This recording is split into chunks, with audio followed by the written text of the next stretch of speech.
கண்களை மூடி இந்த காலை வேளையிலே தேவாதி தேவன், ராஜாதி ராஜா, உயிருள்ள தெய்வம், ஒருவராய் பெரிய அதிசயங்களை செய்கிறவர், ஒருவரும் சேரக்கூடாத ஒளியில் வாசம் பண்ணுகிறவர், மனுஷரில் ஒருவரும் கண்டிராதவரும் காணக்கூடாதவருமாய் இருக்கிறவர், அதிர்சனமான தேவன், நித்திய பிதா, சர்வலோகத்தின் அதிபதி, சர்வ சிருஷ்டிக்கும் எஜமானர், சர்வத்தையும் தாங்குகிறவர், உருவாக்கினவர், உண்டாக்கினவர் இந்த காலை வேளையிலே நம்ம மத்தியிலே இருக்கிறார். அவருடைய நாமம் ஜீவனுள்ள தேவனுடைய குமாரனாகிய இயேசு கிறிஸ்து என்பதே. அவரை தான் நாம் துதிக்க வந்திருக்கிறோம், அவரை தான் நாம் ஆராதிக்க வந்திருக்கிறோம், அவரை தொழுது கொள்ள வந்திருக்கிறோம். அப்பா பிதாவே என்று கூப்பிட வந்திருக்கிறோம். அப்பா அருமை இரட்சகரே, இந்த காலை வேளையிலே உம்முடைய சமூகத்தில் நாங்கள் வந்திருக்கிறோம். ஆண்டவரே, உம்மை நோக்கி பார்க்க வந்திருக்கிறோம். ஆண்டவரே, பரிசுத்த பிதாவே, உம்மிடத்தில் எங்களை விட்டு கொடுக்கிறோம், எங்களை ஒப்பு கொடுக்கிறோம். நீர் நல்லவர், நீர் நன்மை செய்கிறவர், நீர் கிருபை நிறைந்தவர், நீர் உண்மை உள்ளவர், நீர் வாக்கு மாறாதவர், நீர் ஜீவனின் அதிபதி, நீர்தான் எங்களுடைய தஞ்சம், துருவகம், கோட்டை, நாங்கள் நம்பி இருக்கிறவர், எங்களுடைய ஆனந்த பாக்கியம். தகப்பனே, இந்த காலை வேளையிலே தகப்பனே, ஒரு மனுஷனுடைய சத்தத்தை கேட்பதற்காகவோ ஒரு மனுஷனுடைய ஐக்கியத்திற்காகவோ நாங்கள் இங்கே வரல. தகப்பனே, நாங்கள் இங்கே வந்திருக்கிறது உம்மை துதிக்க, உம்மை ஆராதிக்க, உம்மை தொழுது கொள்ள. ஆண்டவரே, உம்முடைய நாமத்தை சங்கீர்த்தனம் பண்ண நாங்கள் வந்திருக்கிறோம். ஆண்டவரே, ஒரு விசை கூட ஜீவனுள்ள தேவனுக்கு முன்பாக எங்களை அர்ப்பணிக்கிறோம், எங்களை விட்டு கொடுக்கிறோம். தகப்பனே, எங்களோடு கூட நீர் இடைப்படுவீராக. ஆண்டவரே, எங்களோடு கூட ஆண்டவரே உம்முடைய பரிசுத்த பிரசன்னம் இருப்பதாக, உம்முடைய தழும்புள்ள கருத்தின் தொடுதல் எங்களோடு கூட இருப்பதாக. தகப்பனே, ஆண்டவரே, இந்த வேளையிலும் கூட ரட்சகா, ஆண்டவரே, உம்முடைய சமூகத்தில் எங்களை முழுவதுமாய் தாழ்த்துகிறோம். ஆண்டவரே, எங்களை அர்ப்பணிக்கிறோம். இந்த ஆலய ஆராதனைக்கு விரோதமாய் கிரியை நடப்பிக்கிற எல்லா பொல்லாத பிசாசின் அந்தகார வல்லமைகள் நசரேயனாகிய இயேசு கிறிஸ்துவின் நாமத்தினாலே கடிந்து அப்புறப்பட்டு போவதாக. ஒரு மனுஷனுடைய கால்களும் இதற்கு விரோதமாய் வர முடியாதபடி, ஒரு மனுஷனுடைய எண்ணங்களும் இதற்கு விரோதமாய் இல்லாதபடி தகப்பனே, எங்களை சுற்றிலும் வேலி அடைப்பீராக. உம்முடைய சட்டைகளின் நிலையில் எங்களை மறைத்துக் கொள்வீராக ராஜா. தொடக்கம் முதல் முடிவு வரைக்கும் உடைய ஆளுகை காணப்படட்டும். வர தடைப்பட்டிருக்கிறவ ஒவ்வொருவரையும் ஆண்டவரே எங்கள் மத்தியில் நீர் கொண்டு வரும். எங்கள் மீட்பெரும் எங்கள் இன்ப இரட்சகருமாய் இருக்கிற கர்த்தராகிய இயேசு கிறிஸ்துவின் நாமத்தில் ஜெபம் வேண்டுகிறோம் எங்கள் ஜீவனுள்ள நல்ல தகப்பனே, ஆமென். அதை உந்தன் கூடாரத்தை அணுகாது மகனே, பொல்லாப்பு நேரிடாது நேரிடாது மகளே. வாதை உந்தன் கூடாரத்தை அணுகாது மகனே, பொல்லாப்பு நேரிடாது நேரிடாது மகளே.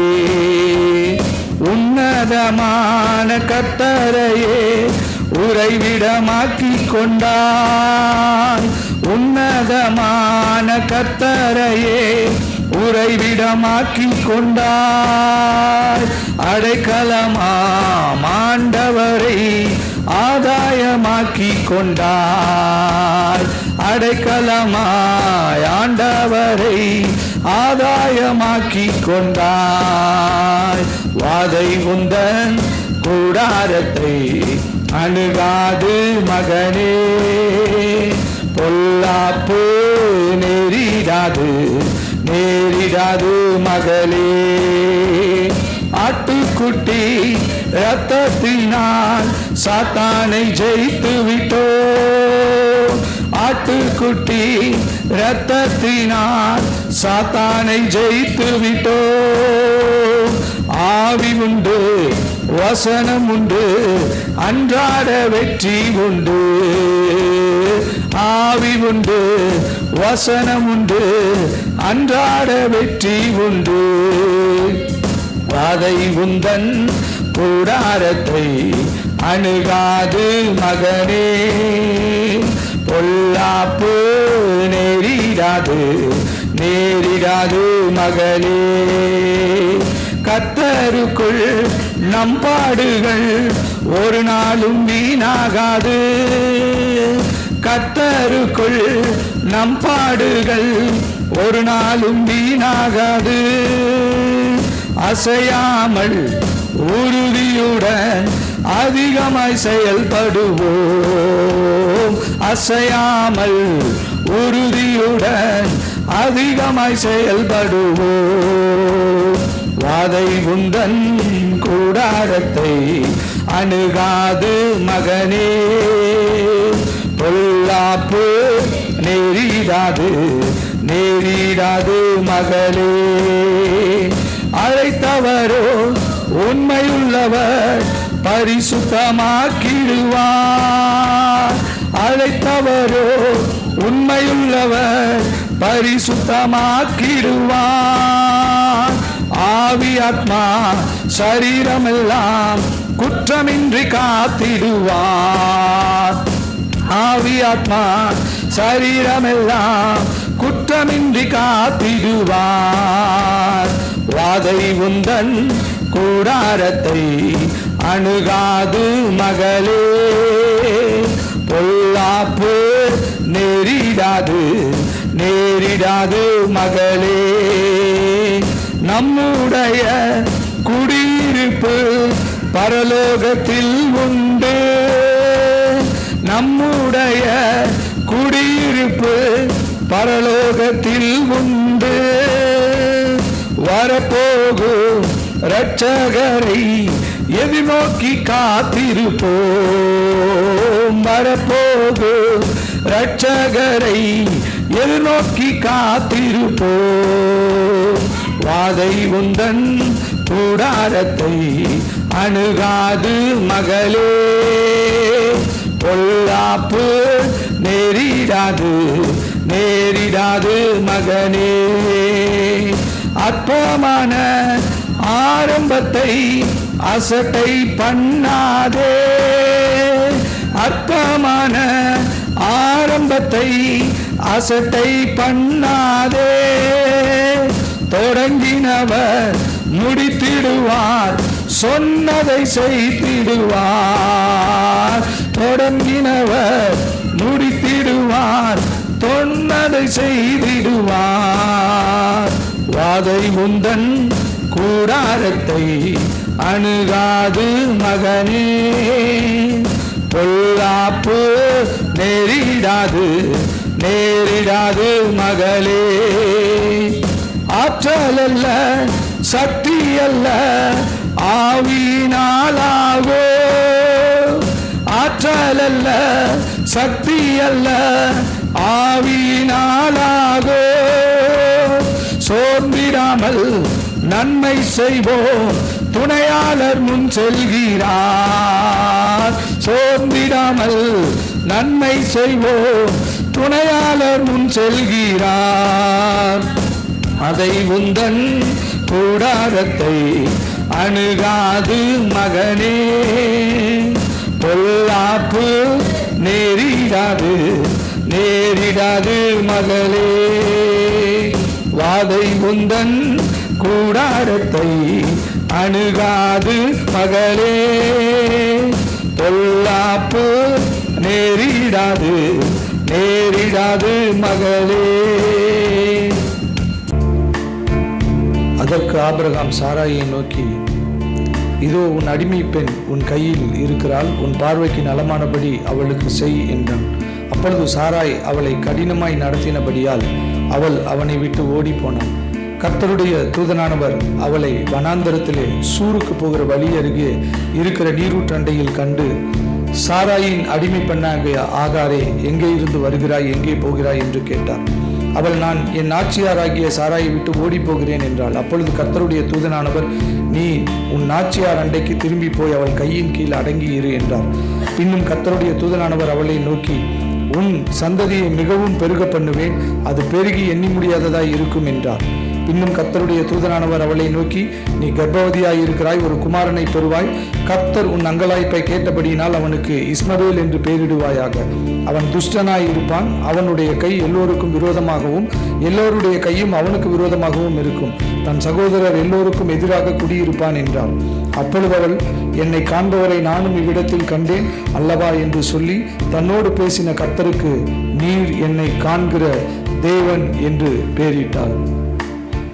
நீர் என்னை காண்கிற தேவன் என்று பெயரிட்டார். வேதத்தில் முதல் கர்த்தருக்கு பெயரிட்டது ஆகார் தான். தெரியுமா உங்களுக்கு?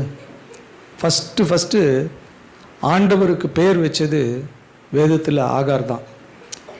நீர் என்னை காண்கிற தேவன், என்னை கண்டவரை இவ்விடத்தில் நான் கண்டேன் என்று சொல்லி, நீர் என்னை காண்கிற தேவன் என்று சொல்லி ஆகார் முதல்ல கர்த்தருக்கு பெயர் வைத்தார். அது ஆண்டவர் அவள் எப்படி கூப்பிட்டார் தெரியுமா? சாராயின் அடிமை பெண்ணாகிய ஆகாரே. உங்களுக்கு ஒரு விஷயம் தெரியுமா? ஆகார் நம்ம நினைக்கிற மாதிரி சாதாரண ஒரு அடிமை பெண் அல்ல.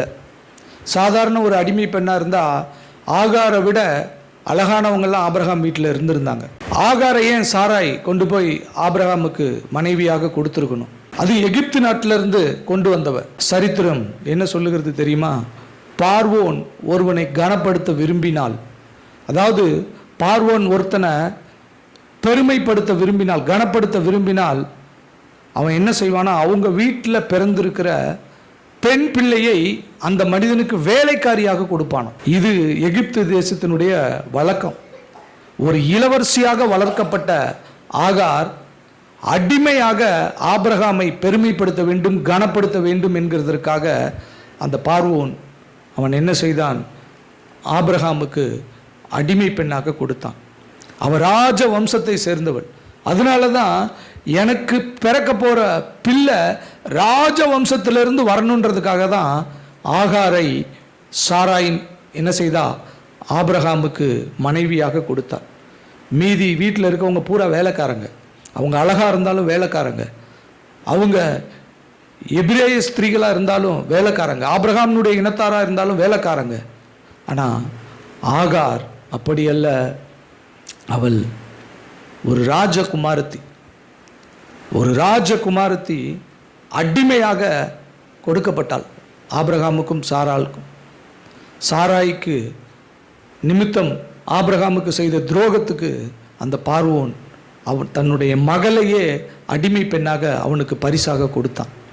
அந்த பெண்ணை தான் பின்னாடி ஆபிரகாமுக்கு மனைவியாக சாராய் கொடுத்தான். அவள் கர்ப்பம் தரித்த போது தன் நாச்சியார் அவளை வெகு கடினமாய் நடத்தினாள். அவளால் அங்கே இருக்க முடியல, தப்பிச்சு ஓடணும்னு சொல்லி அவள் ஓடுறா. அவள் ஓடும் பொழுது தேவன் அவளை கண்டு சொல்றாரு, நீ ஏன் தப்பிச்சு ஓடுற? சாராயின் அடிமை பெண்ணாகிய ஆகாரு, நீ தப்பிச்சு போகாத. நீ போய் உன் நாச்சியார் கையின் கீழே அடங்கி இரு. உன் வயிற்றில் இருக்கிற பிள்ளையை நீ நல்லபடியாக பெற்று எடு. அவனுக்கு இஸ்மவேல் என்று பெயரிடு. அவனை நான் பெரிய ஜாதி ஆக்குவேன் என்று சொன்னார். இன்றைக்கு அந்த ஜாதி ஒரு பெரிய ஜாதியாய் இன்றைக்கும் இருக்கிறது. செழிப்புள்ள ஜாதியாய் இருக்கிறது. கர்த்தர் சொன்ன அந்த ஒரு காரியம், ஆகாருக்கு சொன்ன அந்த ஒரு காரியம், இன்றைக்கு வரைக்கும் நம்ம அந்த ஜாதியை பார்க்கிறோம். அவர்கள் பெரிய செல்வந்தர்களாக இருக்கிறார்கள், பெரிய செல்வந்தர்களாக இருக்கிறார்கள். நம்மெல்லாம் கிராம் கணக்கில் தங்கம் வாங்குகிறோம், அவங்கெல்லாம் கிலோ கணக்கில் தங்கம் வாங்குறாங்க. 2 கிலோ, அரை கிலோ நெக்லஸ்லாம் பார்த்தீங்கன்னா அரை கிலோ, 1.5 கிலோ, 2 கிலோ இப்படி தான் இருக்கும். அங்கே நெக்லஸ் எல்லாம், நகை ஆபரணங்கள் எல்லாம் அப்படி தான் இருக்கும். சாராயின் அடிமை பெண்ணாகிய ஆகாரனுடைய சந்ததி, ஆகார் வயிற்றில் பிறந்த அந்த சந்ததி. தேவன் ஆகாரை சந்தித்தார். ஆகார் சொன்னா, நீர் என்னை காண்கிற தேவன், நீர் என்னை காண்கிற தேவன். இதுதான் கர்த்தர் இந்த வார்த்தையில் நமக்கு கொடுக்கிற வாக்கு தத்தம்.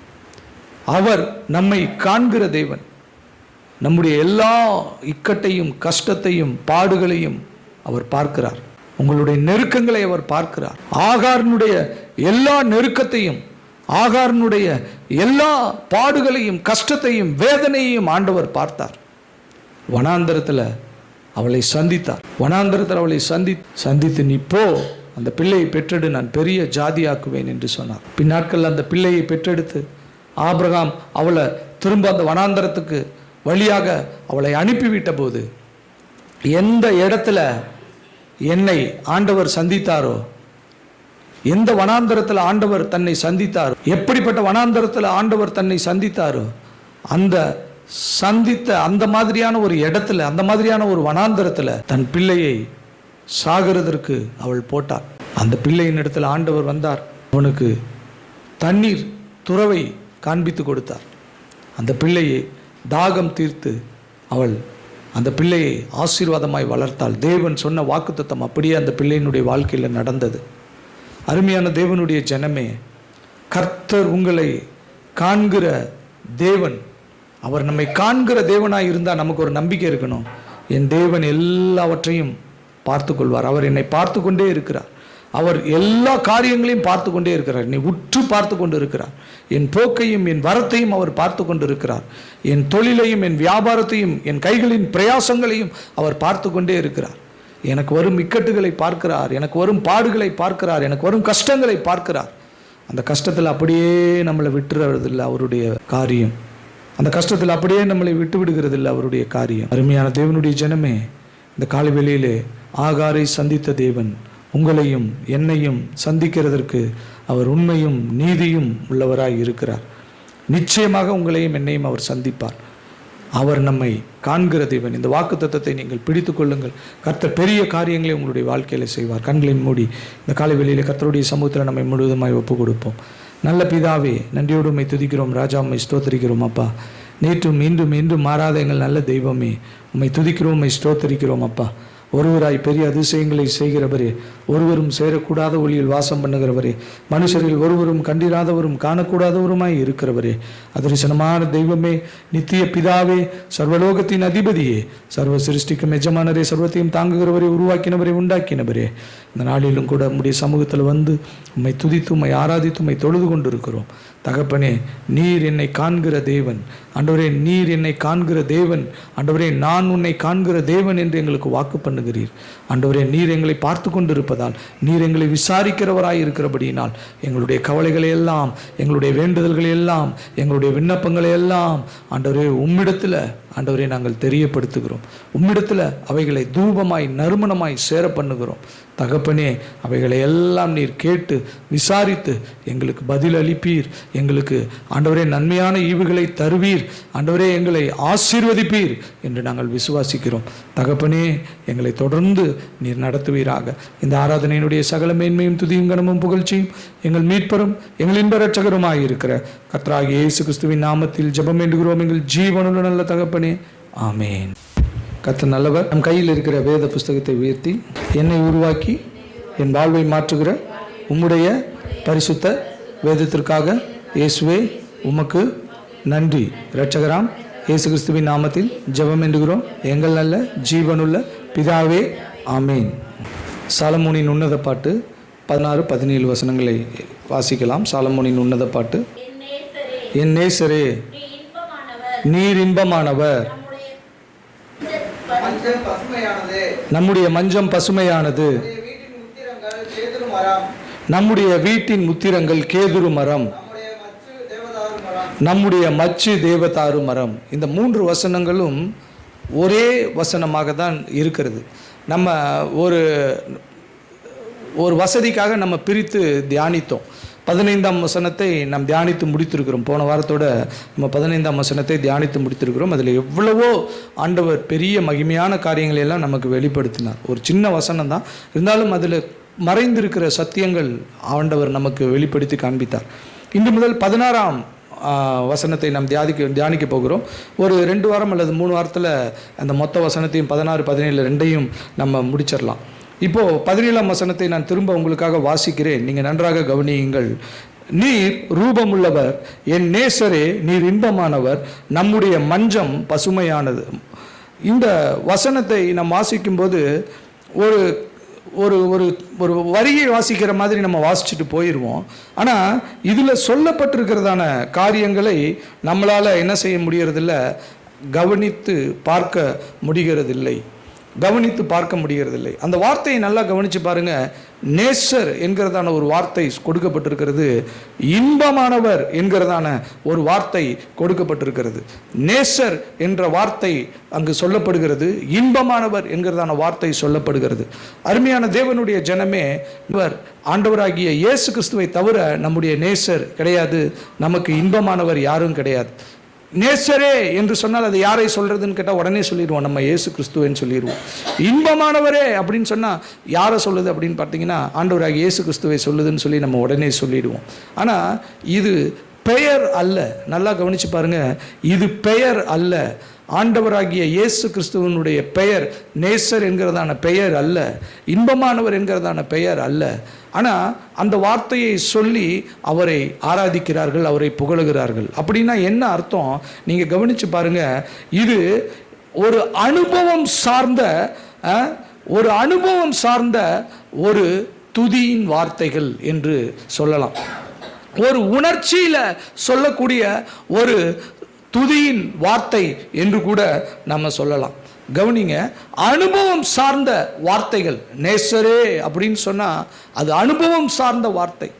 இன்பமானவரே அப்படின்னு சொன்னா அது அனுபவம் சார்ந்த ஒரு வார்த்தை.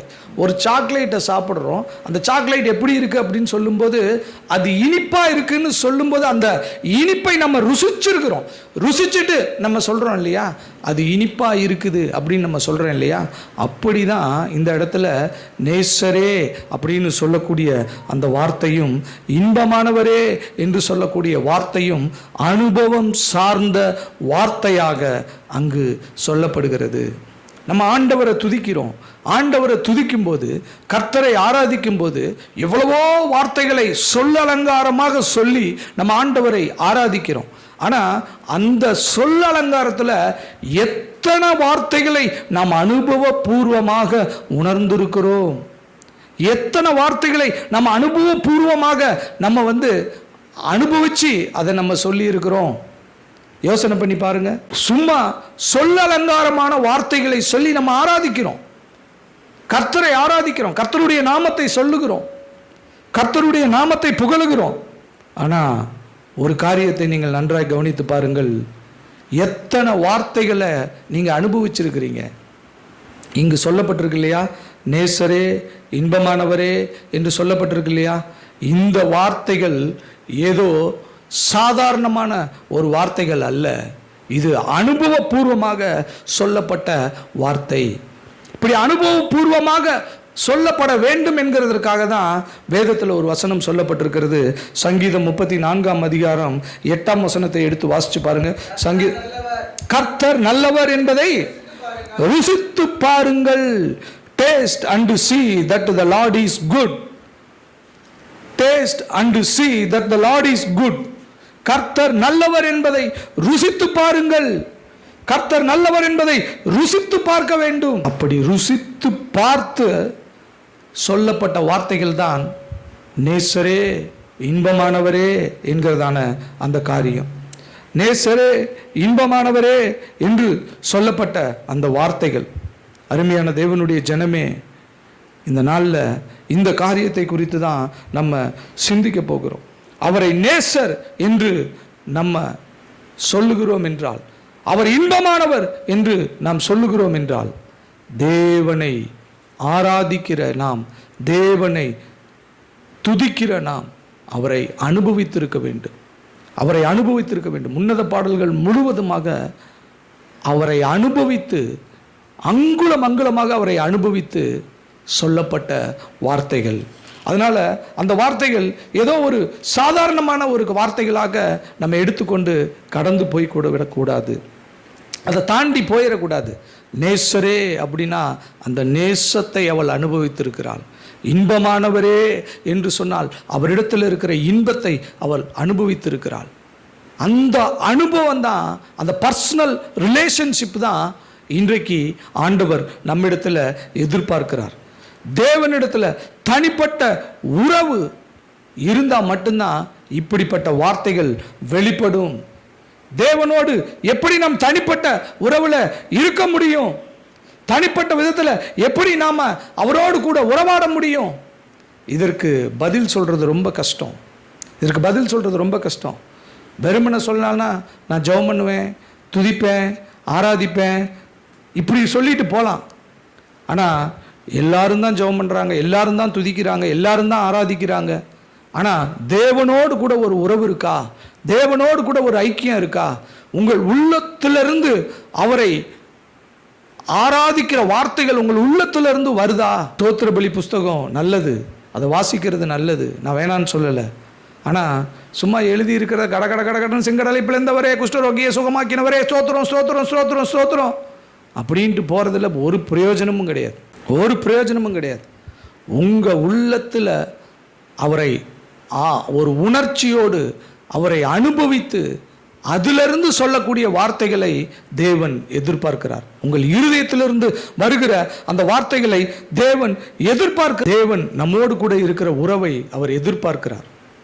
பகலின் குளிர்ச்சியான நேரத்தில் ஏதேன் தோட்டத்திற்குள்ள அவர் உலாவினார் என்று சொல்லி பார்க்கிறோம். ஆதாமும் ஏவாளும் இருந்த அந்த ஏதேன் தோட்டத்துக்குள்ள பகலின் குளிர்ச்சியான நேரத்தில் அவர் உலாவினார். ஒரு தீர்க்கதரிசியை அனுப்பல ஆதாமோடு ஏவாளோடு உறவாட, ஒரு தூதனை அனுப்பல, அல்லது பரலோகத்திலிருந்து ஒரு பெருந்தொனி சத்தமாய் ஆதாமோடு ஏவாளோடும் ஆண்டவர் பேசல. மாறாக தனிப்பட்ட விதத்தில் அவர் இறங்கி வந்தார். அவர்களோடு கூட தனிப்பட்ட விதத்தில் உறவாடினார். அவர்களோடு தனிப்பட்ட நேரத்தை அவர் செலவிட்டார் என்று சொல்லி பார்க்கிறோம். ஆண்டவருக்கு அப்படிப்பட்ட ஒரு உறவு ஆண்டவருக்கு தேவைப்படுகிறது. அப்படிப்பட்ட ஒரு ஏக்கம் அவரிடத்துல நம்மை குறித்து இருக்கிறது. ஏதோ காலையில் எழுந்திரிச்சு குட் மார்னிங் சொல்ற மாதிரி, நைட்டு தூங்கும்போது குட் நைட் சொல்ற மாதிரி, ஹாய் பை சொல்ற மாதிரியான உறவில்லை நமக்கும் அவருக்கும். அவர் விரும்புகிற காரியம் அதுவல்ல. அவரோடு கூட உறவாடுகிற, அவரோடு கூட ஐக்கியப்படுகிற, ஒன்றர கலக்கிற, நீங்கள் என்னிலும் என் வார்த்தை உங்களிலும், நீங்கள் என்னிலும் நான் உங்களிலும், நம்ம பிதாவுக்குள்ளும், இப்படிப்பட்ட ஒரு ஐக்கியத்தை அவர் சொல்லி கொண்டு இருக்கிறார். இப்படிப்பட்ட ஒரு ஐக்கியத்தை அவர் எதிர்பார்த்து கொண்டு இருக்கிறார். அப்போ அந்த ஐக்கியத்திலிருந்து நான் வெளியில வந்து, அந்த ஏதேன் தோட்ட அனுபவத்திலிருந்து நான் வெளியில வந்து, நான் கர்த்தரை ஆராதிக்கிறேன் என்று சொல்லி ஏதோ வார்த்தைகளை என் வாயில அலங்கார வார்த்தைகளாக சொல்லி, ஏதோ என் வாயில வந்த வார்த்தைகளை எல்லாம் நான் சொல்லி கர்த்தரை ஆராதிக்கும் போது அது வெறுமையான ஒரு ஆராதனையாக, அது ஒன்றுக்கும் தேவனுக்கு விருப்பமில்லாத ஒரு ஆராதனையாக, பிரயோஜனப்படாத ஒரு ஆராதனையாக இருக்கிறது. தேவன் அதை விரும்புகிறதில்லை. ஒரு உறவோடு, ஒரு ஐக்கியத்தோடு, அவரோடு கூட இணைந்திருக்கிற ஒரு வாழ்க்கையை ஆண்டவர் விரும்புகிறார். அப்படி சொல்லப்பட்ட வார்த்தை தான் என் நேசரே, இன்பமானவரே என்று. கவனியுங்கள், ஏதேன் தோட்டத்தில் அவர்கள் பாவம் செய்து விட்டார்கள். பாவம் செஞ்சிட்டாங்க, மீறிட்டாங்க, கர்த்தருடைய வார்த்தையை மீறிட்டாங்க, கர்த்தருடைய வார்த்தையை மதிக்கல, அவங்க பாவம் செஞ்சிட்டாங்க. நடந்த காரியம் என்ன தெரியுமா? அன்றைக்கும் கூட அவர் இறங்கி அந்த ஏதேன் தோட்டத்துக்கு வந்தார். சகலத்தையும் அறிந்து வைத்திருக்கிற தேவன் அன்றைக்கும் கூட அவர் இறங்கி வந்தார். இதே ஒரு மனிதனாக இருந்தால் எப்படி சொல்லியிருப்பான்? என் வார்த்தைக்கு அங்கே மரியாதை இல்லை, நான் போவனா? அங்கே என் பேச்சை அவங்க கேட்கல, அவங்க மூஞ்சில நான் முழிப்பனா? என் வார்த்தையை அவங்க மதிக்கல, அவங்க கிட்ட போய் நான் நிற்பனா? அவங்கள போய் நான் கூப்பிடுவேனா? அப்படின்னு சொல்லியிருப்பான். மனிதன் தவறு செய்தான், மனிதன் தேவனுடைய வார்த்தையை மதிக்கல. ஆனால் மனிதனை உண்டாக்கின தேவன் அந்த நாளில் கூட அவர் இறங்கி வந்தார் பாருங்க. அந்த நாளில் கூட அவர் இறங்கி வந்தார். அங்கேருந்து இறங்கி வந்து, அவன் பாவம் செஞ்சிட்டான்னு அவருக்கு தெரியும், நான் கூப்பிடும்போது அவன் ஒளிஞ்சிக்கிட்டு இருப்பான்னு அவருக்கு தெரியும், அவர் முகத்தை பார்க்க முடியாதபடிக்கு அவன் தன்னை மறைத்து கொள்ளுவான் என்பது ஆண்டவருக்கு தெரியும். அவருடைய உறவை அவன் நடுங்குவான், அந்த உறவை பார்த்து அனுபவித்து மகிழ்ந்த அந்த உறவை பார்த்து அவன் நடுங்குவான்னு சொல்லி அவருக்கு தெரியும். ஆனாலும் தேவன் விட்டு கொடுக்கல. அவர் இறங்கி வந்தார். ஆதாமே ஆதாமே என்று கூப்பிட்டார். அந்த வார்த்தையை நம்ம சும்மா அப்படியே ஒரு கதை மாதிரி வாசிச்சிடும். தப்பு செஞ்சுட்டாயா, ஆதாமா கூப்பிட்டாரியா, அவன் ஒளிஞ்சிக்கிட்டு இருந்தாயா, திரும்ப வந்தாயா? அது இல்லைங்க, அது இல்லை. அந்த நேசரனுடைய இருதயம் எப்படி உடைந்திருக்கும்? அந்த நேசரனுடைய இருதயம் எப்படி உடைந்திருக்கும்? அவர் அங்கே போய் அவனை கூப்பிடும்போது அவன் ஓடி வரல, அவன் தன்னை அவருக்கு முன்பாக மறைத்து கொண்டு இருக்கிறான் என்கிறதை பார்த்த உடனே உண்டாக்கின சிருஷ்டிகருக்கு எப்படி இருந்திருக்கும்? அவருடைய உள்ளம் எப்படி உடைந்திருக்கும்? எப்படி அவருடைய உள்ளம் உடைந்திருக்கும்? அதை விட அவர் சிலுவையே பெட்டர் அப்படின்னு நினைச்சிருப்பாரு. இந்த ஒரு காரியத்தை விட எனக்கு சிலுவையே பெட்டர்ப்பா, அந்த வழியை கூட என்னால் தாங்கிக்க முடியும், இதை என்னால் தாங்க முடியாது. என் ஜீவன் போகிற காரியம் கூட எனக்கு பெருசு கிடையாது, இது எனக்கு ரொம்ப பாதிப்பு. என் மகன், என் பிள்ளை என்னை அப்பான்னு கூப்பிட்டு, என்னை அம்மான்னு கூப்பிட்டு என்னோடு கூட உறவாடி கொண்டு இருந்தவன் என்னை பார்த்து பயந்து ஒளிந்து கொண்டு இருக்கிறான் என்று சொல்லும்போது அது அவருக்கு எவ்வளவு ஒரு வேதனையாக இருந்திருக்கும் தெரியுமா? பயந்து ஒளிந்து கொண்டு இருக்கிறவன், அவரை விட்டு விலகி ஓடி இருக்கிறவன், பாவத்தில் இருக்கிறவன் எப்படி அவரை நேசரே என்று கூப்பிட முடியும்? எப்படி இன்பமானவரே என்று கூப்பிட முடியும்? அந்த உறவு எங்க? அந்த இன்பம் எங்க? அந்த நேசம் எங்க? அது எல்லாம் போயிடுச்சு. இப்போ அவர் சத்தத்திற்கு விலகி ஓடுகிற ஒரு காரியம் அவனுடைய வாழ்க்கையில் இருக்கிறது. இது ஏதோ சாதாரணமாய் ஒரு மனிதனுடைய வாழ்க்கையில் வந்து விடுகிறதாக நீங்கள் நினைக்கக்கூடாது. பிசாசுனுடைய பெரிய ஒரு காரியம் என்ன தெரியுமா? உங்களுக்கு ஒரு காரியம் தெரியுமா? ஏதேன் தோட்டத்தில் நடந்த முதல் பாவம் என்ன? முதல்ல நடந்த பாவம் என்ன உலகத்தில்? சொல்லுங்க பார்க்கலாம். பொய். முதல்ல நடந்த பாவம் பொய். எதுக்காக பொய் தெரியுமா? தேவனை கடினமானவராக காட்டுறதுக்கு பொய். எதுக்காக பொய்? தேவனை கடினமானவராக காட்டுறதுக்கு தான் முதல்ல அங்க பொய் சொல்லப்பட்டது. ஆதியாகமம் 3ஆம் அதிகாரத்தை எடுத்து வாசிச்சு பாருங்க. ஆதியாகமம் 3ஆம் அதிகாரம் 3ஆம் வசனத்தை எடுத்து வாசிங்க. தேவனாகிய கர்த்தர் உண்டாக்கின சகல காட்டு ஜீவன்களை பார்க்கிலும் சர்ப்பமானது தந்திரமுள்ளதாய் இருந்தது. அது ஸ்திரீயை நோக்கி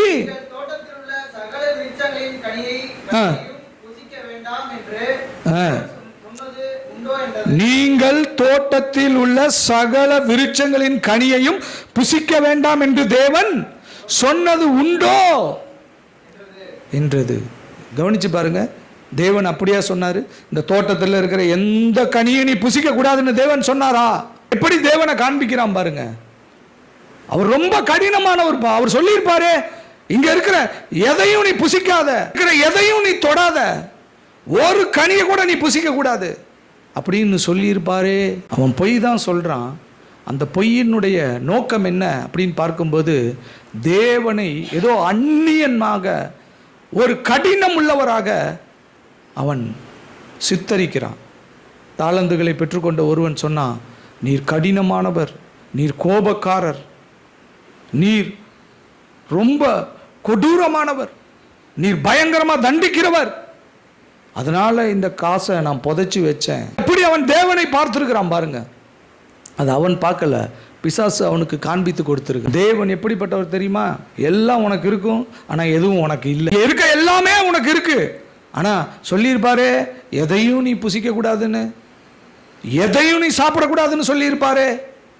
ஏன்னா தேவனுக்கும் உங்களுக்கும் ஒரு அந்நியம் இருக்க வேண்டும். தேவனை நீங்கள் கடினமானவர்களாகவே பார்க்க வேண்டும். அவன் பொய்யனும் பொய்யுக்கு பிதாவுமாய் இருக்கிறான். யோவான் 8ஆம் அதிகாரம் 44ஆம் வசனத்தை எடுத்து வாசிங்க. கொஞ்சம் பெரிய வசனம். நீங்கள் உங்கள் பிதாவாகிய பிசாசினால் உண்டானவர்கள், நீங்கள் உங்கள் பிதாவினுடைய இச்சைகளின்படி செய்ய மனதாய் இருக்கிறீர்கள். அவன் ஆதி முதற்கொண்டு மனுஷ கொலைபாதகனாய் இருக்கிறான். சத்தியம் அவனிடத்தில் இல்லாதபடியால் அவன் சத்தியத்திலே நிலை நிற்கவில்லை. அவன் பொய்யனும் பொய்யுக்கு பிதாவானவனாய் இருக்கிறபடியால் அவன் பொய் பேசும்போது தன் சொந்தத்தில் எடுத்து பேசுகிறான். பிசாசு தன் இச்சைகளின்படி நம்மை இச்சிக்க வைக்கிறான். அந்த இச்சையில் மனிதன் விழும்போது அவனுடைய பொய் மனிதனை தேவ வாக்காக அதை நம்ப வைக்கிறது. பிசாசு பேசுற பொய்ய அப்படியே தேவ வாக்காக மனிதனை நம்ப வைக்கிறது. அவன் பிசாசினுடைய பொய்யை ஏற்றுக்கொள்ளுகிறான். பிசாசினுடைய பொய் நம்முடைய வாழ்க்கைக்குள்ள வரும்போது நம்முடைய கண்கள் வேற விதமாக திறக்கப்படும். நம்முடைய கண்கள் வேற விதமாக திறக்கப்படும். ஆமா, அப்படிதானே, நான் என்ன ஜெபம் பண்ணிக்கிட்டே இருக்கேன், எங்க என் வாழ்க்கையில் நன்மை நடக்குது, சபைக்கு போய்கிட்டே இருக்கேன், சத்தியத்தை கேட்டுக்கிட்டே இருக்கேன், ஏதாவது ஒரு நன்மை நடக்குதா, ஏதாவது ஒரு ஆசீர்வாதம் இருக்குதா என் வாழ்க்கையில், ஏதாவது ஒரு காரியம் நல்லதா நடக்குதா, ஒரு நல்ல செய்தி வருதா, ஒரு நன்மையான காரியம் நடக்குதா, ஏதாவது ஒரு காரியம் இருக்கா என் வாழ்க்கையில், எல்லாம் அப்படியே பிக்சரைஸ்டா நம்முடைய வாழ்க்கைக்குள்ள வரும். தேவன் நல்லவராகவே இருக்கிறார். வேதத்தை நம்ம வாசித்து பார்க்கும்போது தேவனை குறித்து சொல்லப்பட்டிருக்கிற வார்த்தை என்ன? தேவன் அன்பாகவே இருக்கிறார். அன்பாகவே இருக்கிற தேவன் எப்படி கடினமானவராக இருப்பார். எப்படி காட்டுறான் பாருங்க பிசாசு ஏவாள்கிட்ட. இந்த தோட்டத்தில் இருக்கிற கனிகளை எல்லாம் தேவன் புசிக்க வேண்டாம் என்று சொன்னது உண்டோ? சொல்லியிருப்பாரே. அவர் கொடுக்க மாட்டார், எதையும் கொடுக்க மாட்டார், அவர் எதையும் தரமாட்டார். உனக்கு எல்லாத்தையும் தடை பண்ணி இருப்பாரே, ஆணத்தை உனக்கு கட்டி இருப்பாரே. நீ ஜெபிச்சு ஜெபிச்சு ஜெபிச்சு என்ன நடந்திருக்கு, என்ன காரியம் வந்திருக்கு. இப்போ இந்த சத்தத்திலையும் இந்த கண்ணோட்டத்திலையும் நேசரே, இன்பமானவரே அப்படின்னு உங்களால் என்னால் சொல்ல முடியுமா? அதனால தான் நம்ம சொல்கிறதே கிடையாது. அதனால தான் நம்ம வீட்டில் துதிக்கிறதே கிடையாது. அதனால தான் நம்ம உள்ளத்திலிருந்து அவரை துதிக்கிற துதியின் வார்த்தைகள் வருகிறது இல்லை. ஏன்? நமக்குள்ள ஊற்று எடுக்கிறது இல்லை அந்த வார்த்தைகள் எல்லாம். ஏன் நமக்கு அப்படிப்பட்ட ஒரு காரியம் நம்ம வாயில பிறக்கிறது இல்லை தெரியுமா?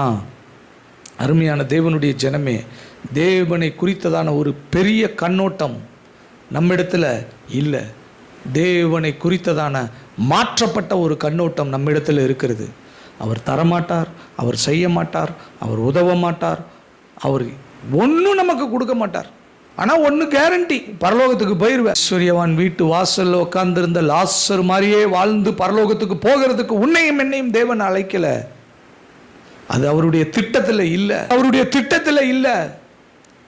தரித்திரத்தை அவர் ஏற்றுக்கொண்டு அவருடைய ஐஸ்வர்யத்தை நமக்கு கொடுத்திருக்கிறார்னு தான் வேதம் சொல்லுகிறது. அவர் ஐஸ்வர்ய சம்பன்னராய் இருந்தும் லாசருவின் தரித்திரத்தையே அவர் மேலே வச்சுக்கிட்டாருன்னா பார்த்துக்கங்க. இன்னும் நீ லாசரனுடைய தரித்திரத்தை பற்றியே பேசிக்கிட்டு இருக்கிற இல்லை, லாசர்கிட்டே அந்த தரித்திரம் இல்லை. இப்போ இன்னமும் நம்ம அந்த தரித்திரத்தை பார்த்துக்கிட்டு இருக்கிறோம். இன்னும் அவன் வியாதியை பார்த்துக்கிட்டு இருக்கிறோம். அந்த பருக்களை நம்ம பார்த்து கொண்டு இருக்கிறோம். அந்த பருக்களை அவன் சொரிந்து கொண்டு உட்கார்ந்து இருந்ததை நம்ம பார்த்து கொண்டு, அவன் அந்த எஜமானுடைய மேஜையிலிருந்து விழுகிற துணிக்கையை திங்கிறதை நாம் பார்த்து கொண்டு இருக்கிறோம். ஆஹா, என்ன பரிசுத்தமான வாழ்க்கை! இல்லைங்க, அது இல்லை பரிசுத்தமான வாழ்க்கை. லாசருவின் தரித்திரத்தையும் வியாதியையும் அவர் சிலுவையில் ஏற்றுக்கொண்டு விட்டார். அவர் சிலுவையில் ஏற்றுக்கொண்டு விட்டார். அவர் என்னுடைய வியாதியையும் என்னுடைய தரித்திரத்தையும் அவர் சிலுவையில் ஏற்றுக்கொண்டு விட்டார். அவருடைய ஐஸ்வர்யத்தை அவர் எனக்கு தந்திருக்கிறார். என்னுடைய தரித்திரத்தை ஏற்றுக்கொண்டு அவருடைய ஐஸ்வர்யத்தை எனக்கு தந்திருக்கிறார். எதையும் கொடுக்க மறுக்கிறவர் அல்ல என் தேவன், அள்ளி கொடுக்கிறவர் என் தேவன். வானத்தின் பலகணிகளை திறந்து எனக்கு அவர் அப்பிரிவிதமாய் என்னை ஆசீர்வதிக்கிற தேவன். இந்த ஒரு மனநிலைக்குள்ள நீங்க வாங்க பாருங்க. இருதயத்திலிருந்து அவரை துதிக்கிற வார்த்தைகள் ஊற்றெடுக்கும். சொல்லப்பட்ட என் நேசரே, இன்பமானவரே என்று சொல்லப்பட்டதனுடைய பின்னணி அதுதான். அவரை அனுபவித்தாள், அணுவணுவாக அவரை அனுபவித்தாள். கண்களை கிட்ட இருந்து பார்த்தார். அவள் வாயின் முத்தங்களினால் அவள் திருப்தியானாள். அவருடைய வலது கை அவள் தலையின் கீழ் இருந்தது. அவருடைய இடது கையினால் அவளை அணைத்து கொண்டார். சொன்னால், என் நேசரே நீர் இன்பமானவர், என் நேசரே நீர் இன்பமானவர். இன்றைக்கு இந்த ஒரு உறவு என் ஆத்தும மணாளனோடு எனக்கு இருப்பதை பிசாசு தடை செய்கிறான். அவன் கண்ணோட்டத்தையே மாற்றுகிறான்.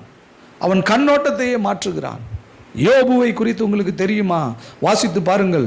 யோபு 3ஆம் அதிகாரம் 25, 26 சீக்கிரமா எடுத்து வாசியுங்கள். நான் பயந்த காரியம் எனக்கு நேரிட்டது, நான் அஞ்சினது எனக்கு வந்தது, எனக்கு சுகமில்லை, இளைப்பாறுதலும் இல்லை, அமைதலும் இல்லை, எனக்கு தத்தளிப்பே நேரிட்டது. கவனிங்க, இங்க பாருங்க என்ன சொல்றான். நான் பயந்த காரியம் இது நடந்தது. அப்போ என்ன பேக்ரவுண்ட்ல நீங்க கவனிச்சு பாருங்க. பயந்துகிட்டே இருந்து வாழ்க்கையில தேவன் அவனை எங்கேயோ கொண்டு போய் ஆசீர்வதிச்சு வச்சிருந்தார். ஒரு இடத்துல சொல்லுவான், என் பாதங்களை நான் நெய்யில கழுவுனேன் அப்படின்னுமா. என் பாதங்களை நான் நெய்யில கழுவுனேன். அவ்வளோ வசதியானவன் அவன். ஆனா அவனுக்குள்ள ஒரு பயம் இருந்திருக்கு பாருங்க. எங்க ஒரு நாள் இந்த வசதியெல்லாம் போயிருமோ, எனக்கு வியாதி வந்துருமோ, நான் நடுத்தருவுக்கு போயிருவனோ, இதெல்லாம் அவனுடைய வாழ்க்கையில் இருந்த பயம். அவன் சொல்றான், நான் பயந்த காரியம் எனக்கு நேரிட்டது, நான் அஞ்சின காரியம் எனக்கு நேரிட்டது. ஆனா தேவன் அவனை குறித்து என்ன சொல்லுகிறார்? யோபு 1ஆம் அதிகாரம் 8ஆம் வசனத்தை எடுத்து வாசிச்சு பாருங்க. கர்த்தர் சாத்தானை நோக்கி, என் தாசனாகிய யோபின் மேல் கவனம் வைத்தாயோ, உத்தமனும் சன்மார்க்கனும் தேவனுக்கு பயந்து பொல்லாப்புக்கு விலகுவனுமாகிய அவனை போல பூமியில் ஒருவனும் இல்லை என்றால், தேவன் அவனை குறித்து வேற ஒரு கண்ணோட்டத்தில் இருக்கிறாரு. உத்தமன் என்றாரு, சன்மார்க்கன் என்றாரு, தேவனுக்கு பயந்தவன் என்றாரு, பொல்லாப்புக்கு விலகுகிறவன் என்றாரு. தேவனே சொல்லுகிறார், அவனை போல பூமியில ஒருவனும் இல்லை. ஆனா அவன் என்ன சொல்றான்? அவனுடைய எதிர்பார்ப்பு என்ன இருக்கு? எனக்கு வியாதி வரும், எனக்கு இளைப்பாறுதல் இல்லை, எனக்கு அமைதல் இருக்காது, எனக்கு தத்தளிப்பு நேரிடும் என்று அஞ்சுகிறேன், நான் பயப்படுகிறேன் என்று அவன் சொல்லுகிறான். தேவன் சொல்றாரு, இவன் உத்தமன் தான், இவன் சன்மார்க்கன் தான், தேவனுக்கு பயந்தவன் தான், பொல்லாப்புக்கு விலகிறவன் தான், ஐயா இவனை போல உலகத்திலேயே ஆள் கிடையாது அப்படின்னு யோபுவை அப்படி பார்த்து கொண்டு இருக்கிறார். ஆனால் யோபுவினுடைய இருதயத்தில் என்ன இருக்குது தெரியுமா? இந்த வாழ்க்கை என்னைக்கு டனால்னு போகுமோ தெரியல, இந்த வாழ்க்கை என்னைக்கு என்னை நடுத்தருவில் கொண்டு போய் விடுமோ தெரியல, இந்த வாழ்க்கை எனக்கு என்னைக்கு என்னை விட்டு போகுமோ தெரியல என்று சொல்லி அவன் பயந்து கொண்டு இருக்கிறான். என்ன நடந்தது தெரியுமா? எல்லாரும் என்ன சொல்கிறாங்க, சாத்தான் உள்ளே போகிறதுக்கு ஆண்டவர் வேலியை எடுத்தாருன்னு சொல்கிறாங்க. ஐயோ, ஆண்டவர் வேலியெல்லாம் எடுக்கிறவர் கிடையாதுங்க. அவர் வேலியை அடைக்கிறவர், பாதுகாக்கிறவர். ஆனால் அவர் வேலியெல்லாம் எடுக்கிறவர் கிடையாது. இவனே அந்த வேலியை எடுத்து போட்டுட்டான். பயம் அவனுக்குள்ளே வந்துருச்சு. பயம் என்ன பயம்? எத்தனை நாளைக்கு நான் இப்படி இருப்பேனே தெரியாது. இதுக்காக அவன் என்ன பண்ணா, அனுதினமும் பலிகளை செலுத்தி கொண்டு வந்தான். யோபு 1ஆம் அதிகாரம் 5ஆம் வசனத்தை எடுத்து வாசிச்சு பாருங்க. யோபு முடிகிற போது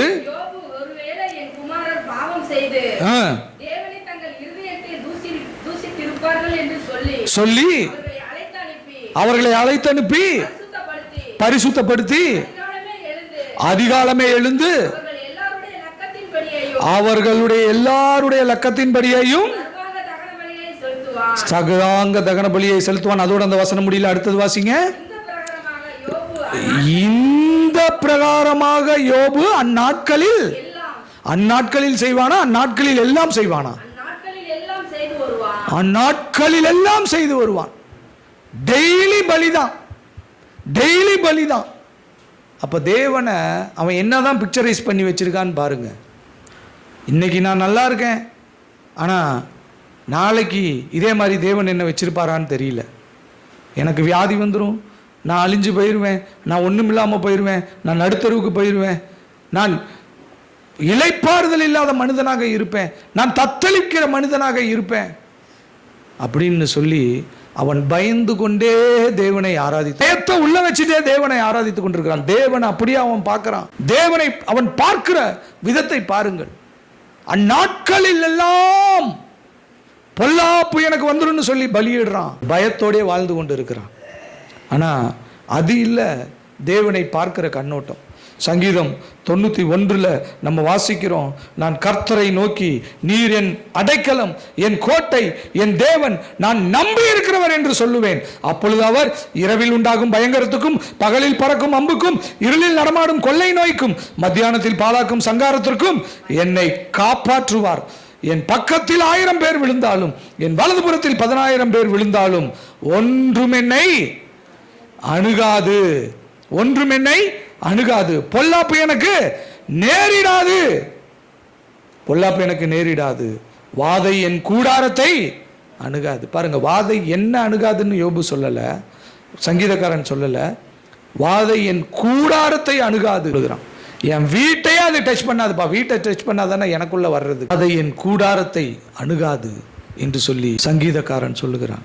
பொல்லாப்பு எனக்கு நேரிடாது என்று சொல்லி சங்கீதக்காரன் சொல்லுகிறான். ஆனால் யோபு என்ன சொல்கிறான்? எனக்கு வியாதி வந்துடும், நான் தெருவுக்கு வந்துடுவேன், அவ்வளவுதான், முடிந்தது, ஒன்றுமில்லை, இனிமே ஒன்றும் ஆக போறதில்லைன்னு சொல்லி நான் அஞ்சினது எனக்கு வந்தது, நான் பயந்தது எனக்கு வந்தது என்று சொல்லி யோபு சொல்லுகிறான். பிள்ளைகளுக்காக ஜெபிக்கிறது நல்லது, பிள்ளைகளுக்காக பலியிடுகிறது நல்லது. ஆனால் ஒரு காரியத்தை நீங்கள் புரிஞ்சுக்கணும். உன் தேவன் யார்? உன் தேவன் உன் கற்பத்தின் கனியை ஆசீர்வதித்திருக்கிறார். உன் தேவன் உன் பிள்ளைகளை ஆசீர்வதித்திருக்கிறார். உன் தேவன் உன் பிள்ளைகளை மறந்து விடுகிறதில்லை. உன் தேவன் உன் பிள்ளைகளை கைவிடுகிறதில்லை. உன் தேவன் உன் பிள்ளைகளுடைய வாழ்வை நிச்சயமாக அவர் ஆசீர்வதிப்பார். உனக்கு நீடித்த ஆயுசை கொடுத்திருக்கிறதுனுடைய நோக்கமே உன் பிள்ளைகளுடைய வாழ்வை பார்க்கிறதுக்கு தான். தேவன் உன் பிள்ளைகளுடைய ஆசீர்வாதத்தை பார்க்கிறதுக்கு தான் உன்னை வைத்திருக்கிறார். அப்போ நீ என்ன செய்யணும்? அந்த கண்ணோட்டத்தில் தேவனை துதிக்கணும், தேவனை ஆராதிக்கணும். எங்க என் பிள்ளை இப்படி ஆயிருமோ, எங்க என் பிள்ளை அப்படி ஆயிருமோ, எங்க என் பிள்ளை அப்படி ஆயிருமோ. என்னமோ உங்க பிள்ளைய தேவன் பிசாசுகிட்ட ஒப்பு கொடுத்த மாதிரியும், மரணத்துக்கு ஒப்பு கொடுத்த மாதிரியும், அழிவுக்கு ஒப்பு கொடுத்த மாதிரியும் நீங்க கர்த்தர்கிட்ட போய் கதறிக்கிட்டு இருக்க வேண்டிய அவசியம் இல்லை. உன் பிள்ளைக்கு அவர் தகப்பனாய் இருக்கிறார். நீயே இல்லைனாலும் உன் பிள்ளையை வாழ வைப்பார். ஆகாரனுடைய பிள்ளை ஆகார் தூக்கி போட்டுட்டு போனா கர்த்தர் வந்து அந்த பிள்ளையினுடைய அருள்குரலை கேட்டார். அந்த இருக்கிற இடத்துல நின்று அந்த பிள்ளைக்கு அவர் நன்மை செய்தார். தாகத்துக்கு தண்ணீரை கொடுத்தார். அந்த பிள்ளையை அந்த வனாந்தரத்தில் ஆதரித்தார். நீ தூரமாக போனாலும் உன் பிள்ளை கைவிடப்படுகிறது இல்லை. நீதிமானுடைய சந்ததி அப்பத்துக்கு இறைந்து தெரிந்ததை நான் கண்டது இல்லை என்று கர்த்தர் சொல்லுகிறார். ஆனால் நீ கர்த்தரை வேற ஒரு கண்ணோட்டத்தில் வைத்துட்டு பார்க்கிற. அவர் அவ்வளோ கடினமானவர் அல்ல, அவ்வளவு ஒரு கோபமுள்ள தேவன் அல்ல. ஒரு அன்புள்ள தேவன்.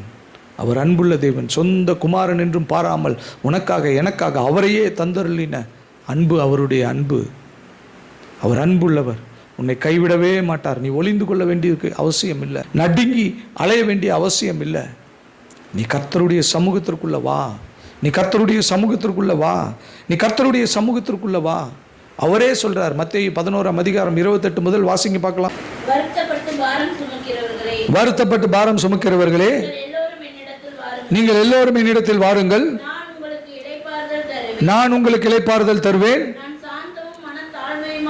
நான் சாந்தமும் மனத்தாழ்மையுமாய் இருக்கிறேன்.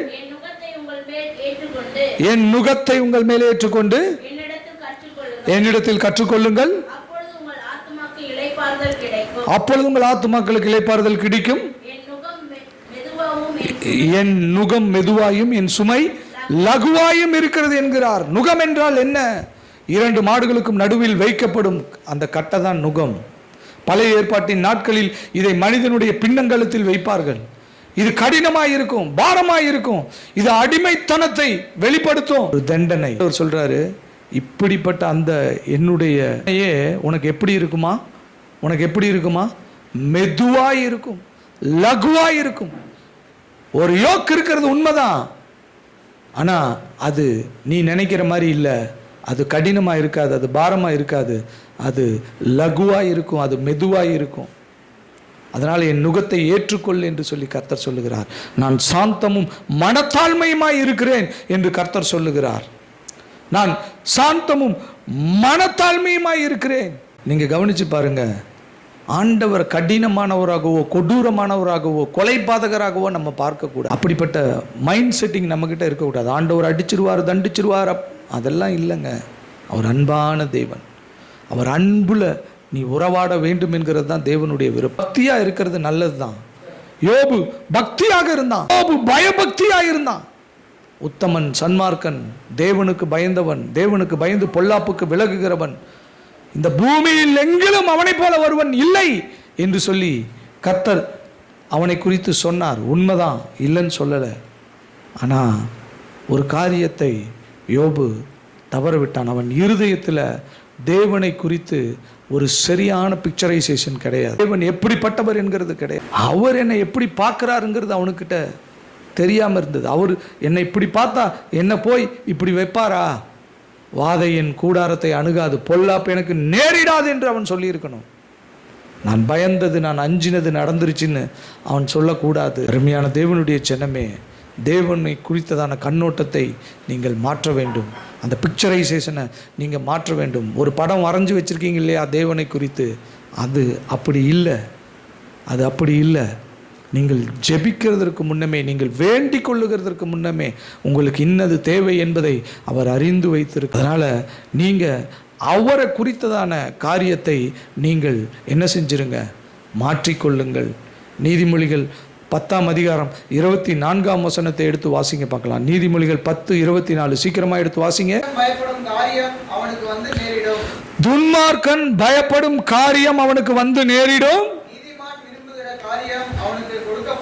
நீதிமான் விரும்புகிற காரியம் அவனுக்கு கொடுக்கப்படும்.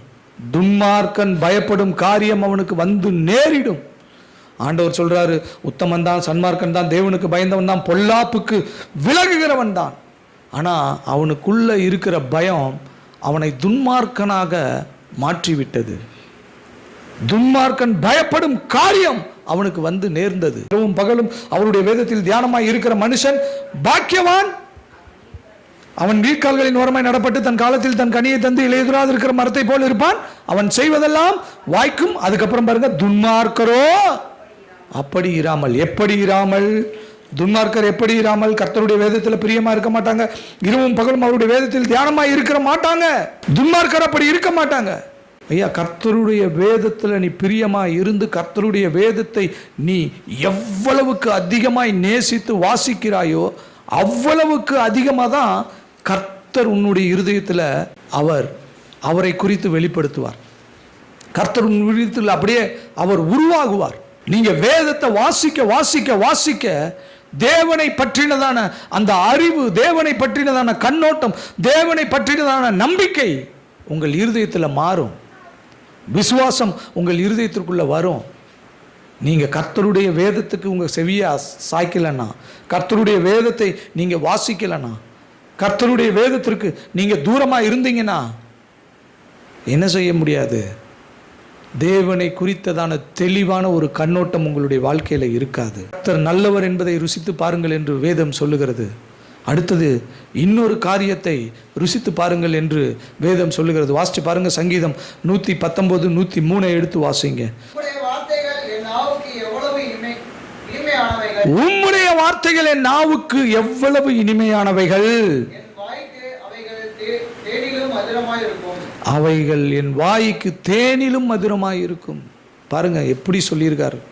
உம்முடைய வார்த்தைகள் என் நாவுக்கு எவ்வளவு இனிமையானவைகள், அவருடைய வார்த்தைகள் எவ்வளவு இனிமையானவைகள், என் வாய்க்கு அவைகள் தேனிலும் மதுரமாய் இருக்கும். கர்த்தருடைய வேத புஸ்தகத்தை நம்ம எதுக்கு ஒப்பாக சொல்லுவோம்? எதுக்கு ஒப்பா சொல்லுவோம்? கர்த்தருடைய வேத புஸ்தகத்தை, கர்த்தருடைய வார்த்தை எதுக்கு ஒப்பா சொல்லுவோம்?